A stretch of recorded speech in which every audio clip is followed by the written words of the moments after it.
अरे चलो रे भाई चलो, जल्दी चलो, आईपीएल सर पे आ गया, तुम अभी तक पहुंचे ही नहीं। थोड़ा पहले पहुंच गए तो प्रैक्टिस वगैरह कर लेंगे। इंडिया वालों को इनके घर में घुस के ठोकने का अलग ही मजा है। फिर इनसे हम लोगों ने बोरे भर भर पैसे भी तो लूट रखे हैं। वो समय आ गया भाई इन लोगों की अकल ठिकाने लगाने का, इनके पैसों का कर्ज चुकाने का। फिर इस पैट कमिंस की जिम्मेदारी तो और भी बढ़ गई, हमें तो सनराइज हैदराबाद की कप्तानी सौंपी गई है। अरे पैट कमिंस भाई, जिस कप्तानी की तुम बात करते हो वो कप्तानी तो ये डेविड वार्नर पिछले साल दिल्ली कैपिटल की कर चुका है। वो तो हमारे अलावा किसी का बल्ला ही नहीं चल रहा था, इसलिए हमारी दिल्ली बाहर हो गई थी, वरना भाई हम तो उसको चैंपियन बना देते। अब की बार सुना है वो ऋषभ पंत फिट होके आ गया, इसलिए हमें कप्तानी का मौका तो नहीं मिलेगा, लेकिन ये वार्नर गेंदबाजों का भूत बनाने में कोई कमी कसर नहीं छोड़ेगा। अरे वार्नर चाचा रहने दो, हमें अच्छी तरह याद है पिछली बार दिल्ली कैपिटल की लंका लगवाने में तुमने ही बड़ी भूमिका निभाई थी। पूरा सीजन गुजर गया था, तुमसे एक छक्का ना लगा था। माना कि तुम 40-50 रन हर मैच में बना रहे थे, लेकिन उनका फायदा क्या जब स्ट्राइक रेट को 80-90 से ऊपर ही नहीं पहुंचा पा रहे थे। दर्शक तरस गए थे, घुटने टेक टेक के तुम्हारी सारी खाल उतर गई थी, लेकिन तुम्हारे बल्ले से कोई छक्का नहीं आया था। वो तो शुक्र है अब की बार ऋषभ पंत फिट हो गया, तो क्या पता बेचारे दिल्ली वाले 2-4 मैच जीत भी जाएं, वरना तुम्हारे भरोसे तो अब की बार फिर दिल्ली की लुटिया डूब जाती।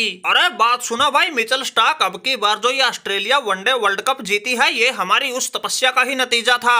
अरे हम तो भाई आईपीएल के बहाने इनकी पिचों का हिसाब ले रहे थे, वनडे वर्ल्ड कप की तैयारी कर रहे थे, इसलिए स्ट्राइक रेट और छक्कों पर ज्यादा फोकस ना कर रहे थे, वरना छक्का तो ये वार्नर उल्टे हाथ से लगा दे। चलो फिर भी कोई बात ना, हमारा तो जैसे तैसे टाइम पास हो जाएगा, लेकिन अब की बार तुम बच के रहना। कोलकाता वालों ने तुम पर पूरे 24-25 करोड़ रुपए लुटाए हैं, इसलिए कोई ऊंच नीच हो गई तो कहीं मुंह दिखाने लायक ना बचोगे। कहीं ऐसा ना हो कोई 20-30 लाख का प्लेयर तुम्हारे 24-25 करोड़ पर भारी पड़ जाए, तुम्हारी इज्जत का फलूदा बना जाए। अरे वार्नर चाचा ये बात तो तुम ठीक कर रहे हो, इसके बारे में तो हमने सोचा ही नहीं। अरे पैट कमिंस भाई थोड़ा संभल कर रहना, 20-21 करोड़ तुम भी लेकर बैठे हो। ये तो शुक्र है रिंकू सिंह हमारी ही टीम में खेल रहा है, वरना भाई उस बैल बुद्धि का तो पता ही नहीं क्या से क्या कर दे। इसलिए कह रहे पैट कमिंस भाई तुम थोड़ा बच के रहना, हम तो फिर भी थोड़ा सेफ जोन में हैं। अरे मिचेल स्टार्क भाई इस भरम भुलेखे में मत रहना, माना कि रिंकू सिंह तुम्हारी टीम में है, लेकिन इनके यहाँ बैल बुद्धियों की कमी ना है। उस जायसवाल जैसे के लपेटे में आ गया तो बीच मैदान ही इज्जत नीलाम हो जाएगी। उसने तो यार जेम्स एंडरसन जैसों के छक्कों की हैट्रिक लगा दी थी, वो भी टेस्ट मैच में। फिर आजकल तो उसके हौसलों के ऐसे पर लग चुके हैं, वो तो बिल्कुल 7वें आसमान पर उड़ रहे हैं। एक वो मोटी अकल का शिवम दुबे, अगर उसका बल्ला चल गया वो भी हमारी इज्जत को ले डूबे। हम तो भाई फिर भी टीम के कप्तान है, बागडोर हमारे ही हाथ में रहेगी, क्या पता इनके सामने आने से ही बच जाएं।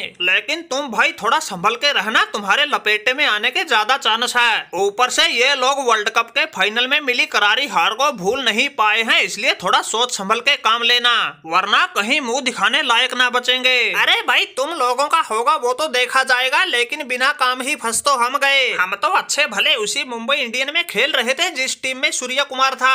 अब भाई सूर्या तो रह गया मुंबई इंडियन में, हम आ गए आरसीबी में। फिर भाई ये बात तो सभी जानते हैं, उससे बड़ा बैल बुद्धि उल्टी खोपड़ी का इंडिया में कोई नहीं है। मैं तो भाई वर्ल्ड कप के मैच में एक बार उसके लपेटे में आया था, बेटी के बाप ने लगातार 4 छक्के लगा दिए थे। हमारी तो भाई ऐसी पतली हालत हो गई थी, जाडे के साथ बुखार चढ़ गया था। तब से भाई हमें तो उसका नाम सुनते ही घबराहट होने लगती है। जिसने लगातार 4 छक्के लगा दिए थे, क्या पता वो 6 भी लगा दे, फिर भाई कहाँ मुंह दिखाएंगे।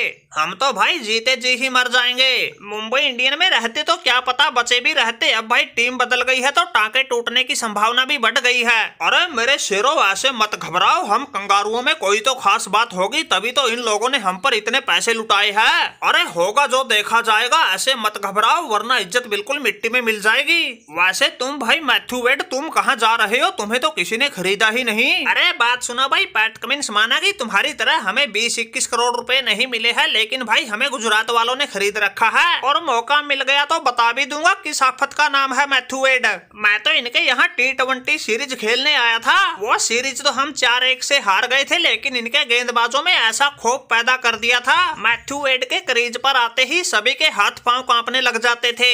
अरे मैथ्यू वेड भाई घबराओ मत, मिल जाएगा तुम्हें भी मौका। तुम्हारी गुजरात का कप्तान है शुभमन गिल, बड़ा कोमल है उसका दिल, कहे सुन के दिलवा देंगे तुम्हें भी मौका। अरे मिचेल मार्श भाई तुम पीछे मुंह लटका के क्या देख रहे हो, जल्दी जल्दी आओ, पहले ही लेट हो चुके हैं। वो मैक्सवेल और ट्रेविस हेड जैसे पता नहीं कहाँ रह गए, वो भी दिखाई ना दे रहे। चले तो साथ में ही थे, किसी को किसी से घबराने की जरूरत ना है। कंगारुओं की इज्जत हम लोगों के हाथ में है। पूरा मन लगा के खेलेंगे, तेल लगा के पेलेंगे।